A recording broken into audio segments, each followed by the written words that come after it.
포인트. 3분 안에 알려드립니다. 네, 안녕하세요. 매물을 만나는 공간 포인트 김 소장입니다. 오늘 준비한 내용은 수익형 부동산 매매 계약 시 중요한 특약에 대해서 준비를 해봤습니다. 몇 가지만 소개를 해드리겠고요. 특약은 부동산 계약에 매우 중요합니다. 잘못하면 큰 손해를 볼 수 있기 때문인데요. 그래서 오늘은 실제로 특약 한 줄을 제대로 놓지 않아서 큰 손해를 본 사례를 가지고 왔습니다. 상담을 요청한 피해자, 매수자분이죠. 결국은 좋은 건물을 계약하셨다가 특약 한 줄이 없어서 큰 손해를 보게 된 상황이 되었어요. 그래서 이 내용을 참고하시면 좋을 것 같습니다. 시간이 없으니 부동산 계약 시 특약은 천당과 지옥을 왔다 갔다 하는데요. 그만큼 당사자 간 중요한 합의 내용을 잘 기재해야 합니다. 그래서 대부분의 중개사님들이 잘 알고 계시겠고요. 그 중에 모르는 분들을 위해서 준비를 해봤습니다. 그리고 앞으로 매수자가 되실 분에게도 중요한 정보가 될 것 같아요. 그러면 저희가 사용하는 이 한방 계약서를 예를 들어 설명을 하겠습니다. 네, 한방 계약서가 되겠고요. 보통 계약서 보시면 이제 소재지하고 면적, 건물 면적, 토지 면적 명시를 하게 되죠. 그리고 매매 대금, 계약금, 융자금, 임대보증금, 그리고 중도금, 잔금으로 이렇게 이어집니다. 보통 이런 거는 실수를 잘 안 하니까요.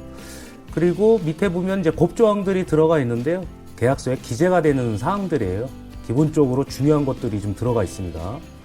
보통 소유권 이전일이 들어가 있고, 제한물건이 발생하면 소멸시키라는 내용들 들어가 있고, 지방세, 세금 부분, 그리고 계약 해지할 시 발생되는 상황들 명시가 되어 있고요. 채무불이행과 더불어 손해배상도 적혀져 있습니다.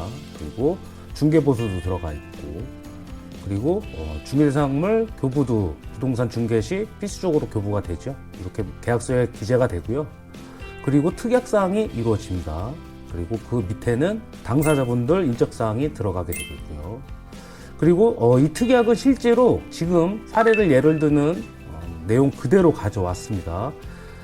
여기 좀 보여드리면은 이 표시되는 게 기본적으로 계약서를 작성하게 되면 셋업되는 내용들이에요. 그래서 필요한 만큼 가감해서 사용하시면 되는데, 그 문제가 됐던 계약서는 그대로 수정도 전혀 되지 않은 채 작성이 됐고, 이 7번 보면은 임대방은 매도인이 놓아준다, 뭐 이렇게 되어 있고 마무리가 됐더라고요. 그래서 제가 두 눈을 의심할 정도로 이렇게 작성이 됐습니다. 기본적으로 중요한 내용들은 들어가 있어요. 뭐 1, 2, 3, 4번 다 중요한 내용들 들어가 있고, 5번 내용도 은행 부분이 승계냐 아니냐, 그런 부분도 그냥 기본적인 이 내용을 수정하지 않은 채 그냥 작성이 되어 있고, 첨부 서류 일일이 작성을 해야 되는데 그대로 출력이 되어 있었습니다. 이해를 하기 어려운 상황이었어요. 이런 상태로 계약이 진행이 됐고, 문제는 잔금일에 발생을 했습니다. 다가우주택은 임대세대가 들어가 있죠. 근데 임대세대는 대부분 공실이 되어 있고, 매도인은 임대할 의지가 없었습니다. 그리고 매도인은 계약서에 그런 내용이 없다고 주장하며 책임을 회피했고, 결국 소송까지 이르게 된 거죠. 결국은 매수인이 큰 피해를 입고 막을 내렸던 사건이 되겠습니다. 매우 아쉬운 상황이었어요.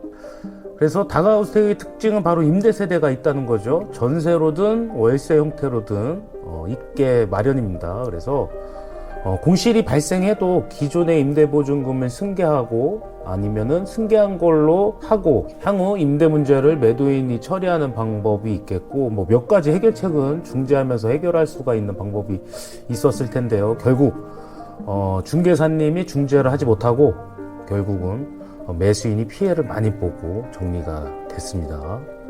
참 다시 한번 아쉬운 계약서죠, 보면. 그래서 그 부동산도, 그 증계사님도 참 안타깝습니다. 이 별거 아닌 특약 한 줄 때문에 이런 사건이 벌어진 거죠. 그러면은 바로 오늘 전해드리려고 하는 특약 한 줄 알려드리도록 하겠습니다. 특약에 뭐 임대인이 놓아주기로 한다, 이런 내용도 소용이 없더라고요. 어떻게 넣느냐, 이렇게 하면 되겠습니다. 첫 번째, 계약 시 공실이 없을 수 있어요. 임대 만실이 된 거죠. 그러면 매도인은 잔금일까지 임대세대를 유지시켜준다, 이렇게 한 줄 넣고요. 이에 따라서 또 단서조항이 붙을 수가 있습니다. 단서조항은 번외로 하고요. 그리고 공실이 있다면 매도인은 잔금일까지 임대세대를 유지시켜주고, 공실은 임대내역서에 명시된 대로 매도인이 신규 임차인을 확보한다. 또 이에 따른 단서 조항이 붙을 수 있습니다. 그 단서 조항은 번외로 하겠습니다. 그래서 요 두 가지 중에 한 개일 거예요. 수익형 부동산은 이 한 줄의 영향력은 상당히 큽니다. 그래서 부동산 이 업무도 이 분야도 상당히 다양하기 때문에 이거 오랜만에 작성하게 되면 실수를 할 수 있어요. 그래서 수많은 특약 중에 이거 하나라도 기억하셨다가 업무에 도움이 되셨으면 좋겠습니다. 이렇게 작성하게 되면 매도인의 의무가 붙겠고요. 그에 따른 매수인의 권리를 각각 갖게 됩니다. 그래서 수많은 특약 중에 아주 소소한 일부분에 해당하는 거지만 그 효과는 상당한 차이를 나타내요. 그래서 잊지 말고 챙기시길 바라겠습니다. 그래서 이 특약 잘 참고하셔갖고요. 중개사님과 거래 당사자분들이 웃으면서 잔금 치를 수 있기를 바랍니다. 그러면 조금이나마 도움이 되시길 바라겠고요. 저는 다른 매물로, 다른 정보로 찾아뵙도록 하겠습니다. 안녕히 계세요.